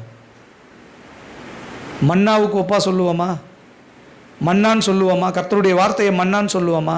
மன்னானுடைய ருசி எப்படி இருந்துச்சான்? தேனிட்ட பணிகாரமாக இருந்துச்சான். வாசிங்க பாருங்க, ஆதி யாத்ராகமம் 16ஆம் அதிகாரம் 31. இஸ்ரவேல் வம்சத்தார் அதற்கு மன்னா என்று பெயரிட்டார்கள். அது கொத்தமல்லி அளவாயும் வெண்ணிறமாயும் இருந்தது. அதன் ருசி தேனிட்ட பணிகாரத்திற்கு ஒப்பாய் இருந்தது. கர்த்தருடைய வார்த்தை மன்னாவுக்கு ஒப்பாக சொல்லப்பட்டிருக்கிறது. கர்த்தருடைய கட்டளைகள் மன்னாவுக்கு ஒப்பாக சொல்லப்பட்டிருக்கிறது. ஏவாள் அந்த விருட்சத்தின் கனியை பார்க்கிறா. பிசாசு சொன்ன பொய்ய ஏற்றுக்கிட்டா, தேவனுடைய கண்ணோட்டத்தை மாற்றிட்டா, தேவன் மேலே இருந்த கண்ணோட்டத்தை மாற்றிட்டா. இப்போ அந்த விருட்சத்தை பார்க்கிறாள், அந்த விருட்சத்தின் கனியை பார்க்கிறாள். அது பார்வைக்கு இன்பமும் புசிப்புக்கு நலமுமாய் இருக்கிறது என்று கண்டு. பாருங்க, இங்க எது இன்பமாய் இருக்கிறது, எது நலமாய் இருக்கிறதுன்னு சொல்லப்பட்டிருக்கிறது. கர்த்தர் நல்லவர் என்பதை ருசித்து பாருங்கள் என்று சொல்லப்பட்டிருக்கிறது. அதுக்கப்புறம் கர்த்தருடைய வார்த்தை என் நாவுக்கு இன்பமாய் இருக்கிறது என்று சொல்லப்பட்டிருக்கிறது. கர்த்தருடைய வார்த்தைகள், கர்த்தருடைய வசனங்கள் என் வாய்க்கு தேனிலும் மதுரமாய் இருக்கிறது என்று சொல்லப்பட்டிருக்கிறது. அந்த கர்த்தருடைய வார்த்தையை விட்டுட்டு விருட்சத்தின் கனியை பார்க்கிறா. விருட்சத்தின் கனி ஆஹா புசிப்புக்கு நல்லது என்று சொல்லி அதை பார்க்கிறான். அருமையான தேவனுடைய ஜனமே, மன்னா அதனுடைய அர்த்தம் என்ன? அந்த பெயரினுடைய அர்த்தம் என்ன? What is this? இது என்ன அப்படிங்கிறது தான் அர்த்தம். இது என்ன அப்படிங்கிறது தான் அர்த்தம். ஒரு நாள் வானத்தின் மன்னாவாய் ஆண்டவராகிய இயேசு கிறிஸ்து இந்த பூமிக்கு வந்தார். அவர் வந்தபோது அவர் பிறப்பை குறித்து ஆச்சரியப்பட்டார்கள், அவருடைய பேச்சை குறித்து ஆச்சரியப்பட்டார்கள், அவர் அற்புதங்களை குறித்து ஆச்சரியப்பட்டார்கள். இது என்னமாய் முடியுமோ? இந்த அற்புதங்கள் எல்லாம் எப்படி முடியுமோ? மன்னாவை எப்படி பார்த்தார்களோ அப்படியே அவரை பார்த்தார்கள். இது என்ன, இது என்ன, எப்படி எப்படி எப்படி? குருடனுடைய கண்கள் திறக்கப்படுகிறது, செவிடனுடைய செவிகள் திறக்கப்படுகிறது, ஊமையான நாவு பேசுகிறான், மரித்தோர் உயிரோடு எழும்புகிறார். பாடையில் வச்சு கொண்டு போனாங்க, திரும்பி நடந்து வந்தான் ஜாலியா.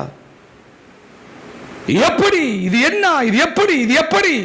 அந்த மன்னாவை பார்த்து, அந்த ஜீவனுள்ள மன்னாவை பார்த்து, ஜீவ அப்பம் நானே என்று சொன்ன அந்த மன்னாவை பார்த்து அவர்கள் ஆச்சரியப்பட்டார்கள்.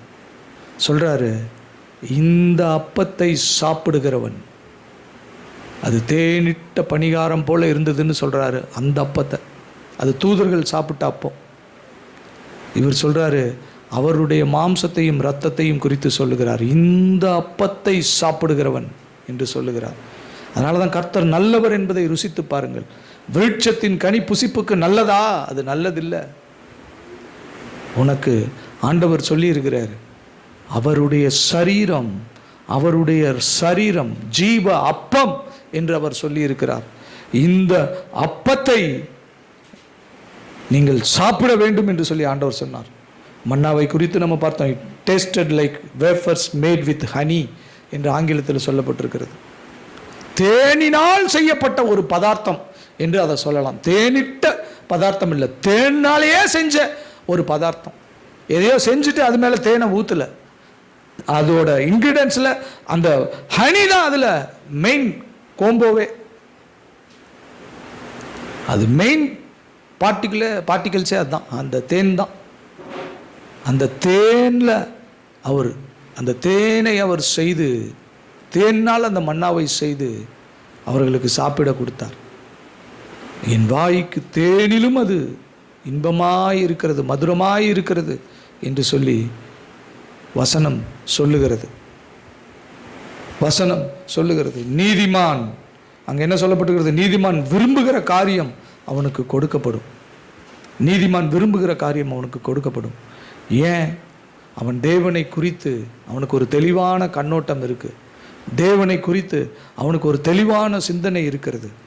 தேவனை குறித்து, தேவன் யார், அவருக்கும் எனக்கும் என்ன உறவு, அவருடைய மாம்சத்துக்கும் அவருடைய இரத்தத்திற்கும் எனக்கும் என்ன உறவு, அவருடைய சரீரத்திற்கும் என்னுடைய சரீரத்திற்கும் என்ன உறவு, இந்த சரீரமும் அந்த சரீரமும் எப்படி ஒன்றாக கலக்கிறது, இது ரெண்டும் ஒரே சரீரம்தான். அப்படின்னும் போது அவர் எப்படி இந்த சரீரத்தை கைவிடுவார்? பிள்ளையின் அப்பமாக அவரே வந்திருக்கிறார். பிள்ளையின் அப்பமாக அவரே தன்னுடைய சரீரத்தையே அவர் அப்பமாக கொடுத்திருக்கிறார். ஜீவ அப்பம் நானே வானத்தில் இருந்து இறங்கின ஜீவ அப்பம் என்று கர்த்தர் சொல்லுகிறார். கர்த்தராகிய இயேசு கிறிஸ்துவை நாம் ருசித்து பார்க்க வேண்டும். வேதம் அதை தான் சொல்லுகிறது. அவர் வானத்திலிருந்து இறங்கின மன்னாவினுடைய ருசி தேனை போல இருந்தது, தேனிட்ட பணிகாரம் என்று சொல்லி வேதம் சொல்லுகிறது. அப்படிப்பட்ட ஒரு ருசியை அனுபவித்தவன் அவன் உள்ளத்திலிருந்து ஆட்டோமேட்டிக்காக வரும், என் நேசரே, இன்பமானவரே. தேவனை குறித்து ஒரு கசப்பு உள்ள இருக்கும்போது எப்படிங்க நமக்கு அவரை குறித்ததான வார்த்தை நன்மையாக வெளியில் வரும்? நமக்கு சில காரியத்தின் மேலே ஒரு தெளிவு வேண்டும். ஒரு வசனத்தை நாம் வாசித்து பார்க்கும்போது ஒவ்வொரு வார்த்தையாக நிறுத்தி நிதானமாய் வாசித்து பார்க்கணும். நேசரேன்னு அவர் அது பேர் இல்லை, இன்பமானவரே இல்லை, அது பேர். அது ஒரு உணர்ச்சியினுடைய வெளிப்பாட்டில் வந்த வார்த்தைகள், அது ஒரு உணர்ச்சியினுடைய வெளிப்பாட்டில் வந்த வார்த்தைகள், ஒரு அனுபவத்தில் வெளியில் வந்த வார்த்தை, அவரை அனுபவித்து சொல்லப்பட்ட வார்த்தை, அவரை ருசித்து சொல்லப்பட்ட வார்த்தை. இதை தான் இன்றைக்கு உங்களிடத்திலும் என்னிடத்திலும் தேவன் எதிர்பார்க்கிறார். தேவனை எப்பயுமே வேற மாதிரியாக காட்டுறது தான் பிசாசினுடைய காரியம். சிலுவையை வேற மாதிரி உங்களுக்கு காட்டுவான், சிலுவையை வேற மாதிரி உங்களுக்கு காண்பித்து கொடுப்பான், சிலுவையினுடைய அந்த போதனையை வேற மாதிரி உங்கள்கிட்ட கொண்டு வருவான். அது இல்லைங்க, அவர் நேற்றும் இன்றும் என்றும் மாறாதவராய் இருக்கிறார். அந்த நேற்றும் இன்றும் என்றும், அந்த நேற்றும் என்கிறது ஒரு தேதி குறிப்பிட்டு சொல்லக்கூடிய ஒரு நாள் இல்லை, இந்த நாள்லேருந்து இல்லை. அது நேற்றும்ன்றது அது அப்படி ஒருவேளை நான் வேதத்தை நான் மாற்றுற மாதிரி நீங்கள் நினைக்கக்கூடாது. அது எப்படி இருந்திருக்கலாம், அது என்னுடைய விருப்பமாக இருந்திருக்கு அப்படின்னா, அது அவர் என்றையிலிருந்து இருந்தாரோ அது கூட ஒரு நாளை ஃபிக்ஸ் பண்ணுற மாதிரி இருக்கும். அவர் அனாதையாக இருந்த நாளில் இருந்தது போலவே இன்றும் என்றென்றைக்கும் இருப்பார் என்று சொல்லி நம்ம சொல்லணும். நேற்றுனா கூட அது ஒரு டேட் ஃபிக்ஸ் பண்ணுற மாதிரி. அவருக்கு தொடக்கமும் இல்லை முடிவும் இல்லை, தொடக்கமே இல்லாத ஒருவர், அவர் அனாதையா என்றென்ற நாள்லேருந்து இருந்தாரோ அந்த நாளிலும் சரி, இன்றைக்கும் சரி, இனி வரப்போகிற நாளிலும் சரி, அவர் மாறாத நேசராய் இருக்கிறார். அவர் நேற்றும் இன்றும் என்றும் மாறுவதில்லை. ஆண்டவராகிய இயேசு கிறிஸ்து நேற்றும் இன்றும் என்றும் மாறுவதில்லை என்று சொல்லப்பட்டிருக்கிறது. அருமையான தேவனுடைய ஜனமே, இந்த போதனையில் நீங்கள் நிலைச்சு நிற்கணும். இது கிறிஸ்துவை குறித்ததான உங்களுடைய என்னுடைய கண்ணோட்டத்தை மாற்றுகிற ஒரு காரியம். நம்ம நினைக்கிற மாதிரி இல்லை நம்முடைய தேவன். அவர் நம்மை குறித்து அவர் வைத்திருக்கிற நோக்கங்கள் வேறு, நாம் அவரை குறித்து வைத்திருக்கிற நோக்கங்கள் வேறு. இந்த நோக்கத்திற்கும் அந்த நோக்கத்திற்கும் கான்ட்ரடிக்ஷன், இந்த நோக்கத்திற்கும் அந்த நோக்கத்திற்கும் ஒத்துப்போகாது. யோபுவை குறித்து உத்தமன், சன்மார்க்கன், நீதிமான், அவன் தேவனுக்கு பயந்து பொல்லாப்புக்கு விலகுகிறவன், அவனை போல இந்த உலகத்தில் ஒருத்தனும் இல்லை. இது ஆண்டவர். அவன் நான் பயந்த காரியம், நான் பயந்த பொல்லாப்பு எனக்கு நேரிட்டது, அந்த வியாதை எனக்கு வந்தது, நான் தெருவுக்கு வந்துட்டேன், நான் ரோட்டுக்கு வந்துட்டேன். இது அவன். தேவன் அப்படியே உன்னை விடுவார்? அவர் உன்னை உலகத்திலேயே உன்னை மட்டும்தான்டா பார்த்துட்டு இருக்காரு. உலகத்திலேயே உன்னை தான் அவர் பார்த்துக்கிட்டு இருக்காரு. ஆனால் நீ என்ன சொல்கிற? எனக்கு பயம், எனக்கு இது சாதாரணமாக இல்லை. அந்த கண்ணோட்டத்தை மாற்றுகிறவன் பிசாசு அந்த கண்ணோட்டத்தை மாற்றுகிறவன். உங்களிடத்தில் அதே காரியத்தை அவன் செயல்படுத்துகிறான். உங்களிடத்தில் அதே கண்ணோட்டம். ஐயோ என் வியாதி, ஐயோ என் குடும்ப பிரச்சனை, ஐயோ என் குடும்பத்தில் பிள்ளைகளினுடைய காரியம், ஐயோ, இதையெல்லாம் தூக்கி போடுங்க. உன் தேவன் எப்படிப்பட்டவராய் இருக்கிறார், எவ்வளவு நல்லவராய் இருக்கிறார். என் தேவன் என்னை கைவிடுகிறது இல்லை, என் தேவன் என்னை விட்டு விலகுகிறது இல்லை, நான் உன்னை விட்டு விலகுவதும் இல்லை, உன்னை கைவிடுவதும் இல்லை என்று அவர் சொல்லி இருக்கிறார். விசுவாச அறிக்கை பண்ணுங்க, அந்த கண்ணோட்டத்தை மாற்றுங்க. விருட்சத்தின் கனி புசிப்புக்கு நல்லதில்லை, என் நாவிற்கு தேனிலும் மதுரமாய் இருக்கிறது அவருடைய வார்த்தை, என் கர்த்தருடைய வார்த்தை எனக்கு இன்பமாய் இருக்கிறது, என் நாவுக்கு, என் வாய்க்கு. இதை தான் நீங்கள் பேசணும். துன்மார்க்கர் அப்படி இருக்கிறது இல்லை. அவங்க பயப்படும் காரியம் அவங்களுக்கு வந்து சேர்ந்துடும். நான் நீதிமான், நான் விரும்புகிற காரியம் எனக்கு வந்து சேரும். நான் இந்த இடத்துல இன்றைக்கு நான் ஸ்டாப் பண்ணுறேன். அடுத்த வாரத்தில் இதை குறித்து ஒரு முக்கியமான காரியத்தை நாம் தியானிக்கலாம். கண்களை மூடி இந்த காலை வேளையிலே தேவன் நம்மோடு கூட இடைப்பட்டு இருக்கிறார். நம்மோடு கூட அவர் பேசி இருக்கிறார். அருமையான தேவனுடைய ஜனமே, தேவன் அவரை போல நல்லவர் யாரும் இல்லை. அவரை யாருக்கும் ஒப்பிட முடியாது, யாருக்கும் அவரை ஒப்பிட முடியாது. கடவுள் மாதிரி ஒருத்தன் வந்தாங்க இல்லைங்க, கடவுள் மாதிரி ஒருத்தன் வர முடியாது, கடவுளால் ஒருத்தன் வந்தாங்கன்னு சொல்லலாம். அவருடைய தெய்வம் அவர் யாருக்கும் ஒப்பிடப்பட முடியாத நிகரற்றவர். அவரை அனுபவிக்க வேண்டும். அப்படி அனுபவித்து அந்த சந்தோஷத்தில், அந்த இன்பத்தில், அந்த பூரிப்பில் சொல்கிற வார்த்தை தான் என் நேசரே, இன்பமானவரே. இது மணாளி சொல்லக்கூடிய ஒரு வார்த்தை, மணவாட்டி சொல்ல வேண்டிய ஒரு வார்த்தை. மணவாட்டி அந்த அன்பை ருசிக்கலைன்னா அவன் மணவாளனை எந்த அளவுக்கு அவள் அனுபவித்திருக்கிறா, மணவாளனை எந்த அளவுக்கு அவள் அனுபவித்திருக்கிறா. மணவாட்டி அந்த இருதய பூரிப்போடு அந்த மணவாளன் இடத்துல இருக்கு. அதை தான் இன்றைக்கு கர்த்தர் உங்களோடு கூட பேசி இருக்கிறார். இந்த அனுபவம் நம்முடைய ஆத்ம மணவாளனோடு கூட நமக்கு வேண்டும். சபையை அவர் மணவாட்டி என்று இருக்கிறார். உங்களையும் என்னையும் அவர் மணவாட்டி என்று சொல்லியிருக்கிறார். கற்புள்ள கன்னிகையாக அவர் நிறுத்தி வைத்திருக்கிறார். இந்த காலை வேளையிலே அந்த மணவாளன் இடத்துல உங்களை ஒப்பு கொடுங்க. இயேசு கிறிஸ்து என்கிற அந்த தெய்வத்தை, அந்த இரட்சகரை, அந்த மீட்பரை அணைத்து கொள்ளுங்கள். உங்கள் இருதயத்தில் அவருக்கு அன்பு செய்யுங்கள். எல்லாவற்றை காட்டிலும் அவரை மேன்மையாக நேசியுங்கள், உண்மையாய் நேசியுங்கள். உண்மையான ஒரு அன்போடு கூட அவரிடத்தில் உறவாடுங்கள். அவர் சீக்கிரமே உங்கள் காரியங்களை மாற்றுவார். அற்புதங்கள் நடக்கும். அவருடைய நேசத்துக்கு தக்கதான காரியங்கள் உங்களுடைய வாழ்க்கையில் வெளிப்படும். அவருடைய அன்பு உங்களுடைய வாழ்க்கையில் வெளிப்படும். அவருடைய காருண்யம் உங்களுடைய வாழ்க்கையில் வெளிப்படும். உங்களுடைய வாழ்க்கையில் அற்புதங்கள் நடக்கும், அதிசயங்கள் நடக்கும்.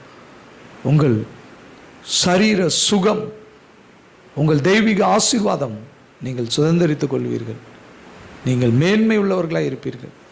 நீங்கள் நடுத்தருவுக்கு வரணுங்கிறது தேவனுடைய விருப்பம் இல்லை, திட்டம் இல்லை, நோக்கம் இல்லை. தேவன் உங்களை வாழ வைக்கிற தேவன், உங்களை வாழ்ந்து செழித்தோங்க செய்கிற தேவன். சாதாரணமாக இல்லை, அவர் இரட்டிப்பான நன்மைகளை யோபுவுக்கு செய்தார். எல்லாரும் சொல்லுவாங்க அவன் பட்ட கஷ்டத்துக்கு எல்லாம் ரெட்டிப்பாக கொடுத்தாருன்னு. அப்படி இல்லை. நீ என்னை எப்படி நினச்ச, நீ என்ன நினச்ச என்ன பார்த்துக்க, இந்த வாங்கிக்க. எப்படி அந்த ஆசீர்வாதம் கிடைச்சது தெரியுமா? கேளுங்க. யோபு பட்ட பாடுகளின் நிமித்தம் அவன் ரெட்டிப்பான ஆசீர்வாதத்தை சுதந்திரித்து கொண்டான். இல்லைங்க இல்லைங்க இல்லைங்க இல்லைங்க, அது இல்லை, அது இல்லை. நம்ம நினைச்சதுக்கு மேல, நான் நினைச்சதை விட என் தேவன் எவ்வளவு பெரியவராக இருக்கிறார். நான் இவரை போய் இப்படி நினைச்சிட்டேனே. எப்படி எப்பப்பெல்லாம் சேவல் கூவிச்சோ அப்பப்பெல்லாம் பேதுரு மனங்கசந்து அழுதானோ, அந்த மாதிரி யோபுவினுடைய ஆசீர்வாதத்தை பார்க்கும் போதெல்லாம் யோபு கதறி இருப்பான். ஐயோ, இப்படி ஒரு செல்வத்தை, இப்படி ஒரு ரட்சகரை, இப்படி ஒரு தெய்வத்தை நான் எப்படி நினச்சிட்டேன், நான் எப்படி நினச்சிட்டேன். எனக்கு கிடைச்ச தண்டனை சரிதான், நான் தெருவில் உக்காந்தது சரிதான், நான் இழந்ததெல்லாம் சரிதான். அவர் நீதி உள்ளவர், அவர் நீதி உள்ளவர். பாருங்க எப்படி எனக்கு ஆசீர்வாதத்தை கொடுத்துருக்கார். இப்படி தான் ஆண்டவர் உங்களை ஆசீர்வதிக்க போறார். எனக்கு எங்கே கிடைக்குது, எனக்கு எங்கே கிடைக்குது, எனக்கு எங்கே கிடைக்குதுன்னு நினைக்கிறீங்களே. ஓ, நீ அப்படி நினச்சிட்டு இருக்கிறதுனால நீ அப்படியே போன்னு ஆண்டவர் உங்களை விட்டுற மாட்டார். நீ இப்படி நினைக்கிற இல்லைம்மா, நான் உனக்கு இப்படி செய்கிறேன் பாருன்னு சொல்லி நீங்கள் வேண்டிக் கொள்வதிலும் நீங்கள் நினைப்பதிலும் அதிகமாய் உங்களுக்கு செய்கிற ஒரு தேவன் உண்டு. அவர் ஜீவனுள்ள தேவனுடைய குமாரனாகிய இயேசு கிறிஸ்து என்பது. ஆண்டவரை ப்ளேம் பண்ணாதீங்க, ஆண்டவரை கை நீட்டி குற்றம் சொல்லாதீங்க, உங்கள் இருதயத்தில் ஆண்டவரை தாழ்மையாக எண்ணாதீங்க. ஆண்டவர் இதுக்கெல்லாம் அப்பாற்பட்ட ஒரு தேவன். அப்படியே கண்களை மூடலாமா? நல்ல பிதாவே, நன்றியோடு உம்மை துதிக்கிறோம் ராஜா, உம்மை ஸ்தோத்தரிக்கிறோம் அப்பா. நேற்று மீண்டும் மீண்டும் மாறாத எங்கள் நல்ல தெய்வமே, உம்மை துதிக்கிறோம், உம்மை ஸ்தோத்தரிக்கிறோம். இந்த நாளிலும் கூட தகப்பனே, நீர் எங்களோடு கூட இடைப்பட்டு எங்களோடு கூட நீர் பேசின தயவுக்காக, கிருபைகளுக்காக உமக்கு நன்றி. ஆண்டவரே, உம்முடைய வல்லமையுள்ள வார்த்தைகள் இந்த நேரத்தில் எங்கள் மத்தியில் வந்ததற்காக உமக்கு நன்றி. ஆண்டவரே, உம்முடைய வசனத்தின் வெளிச்சத்தில் எங்களை நீ நடத்தி கொண்டு போகிறீரே, உமக்கு நன்றி. இந்த வார்த்தைகள் எல்லாம் ஆண்டவரே தகப்பனே, ஆண்டவரே நாங்கள் கேட்டிருக்கிறோம். ஆண்டவரே, கேட்ட வார்த்தைகளின்படி அனுபவபூர்வமாக ஆண்டவரே உம்முடைய உறவில் நாங்கள் வளர தகப்பனே எங்களுக்கு உதவும்படியாய் ஜெபிக்கிறோம். தொடர்ந்து எங்களோடு கூட நீர் பேசும். இந்த வார்த்தைகளை கேட்ட உம்முடைய பிள்ளைகளோடு கூட ஆண்டவரே உம்முடைய அன்பும், உம்முடைய காருண்யமும், ஆண்டவரே உம்முடைய பாசமும், உம்முடைய நேசமும் நிரம்பி இருக்கட்டும்.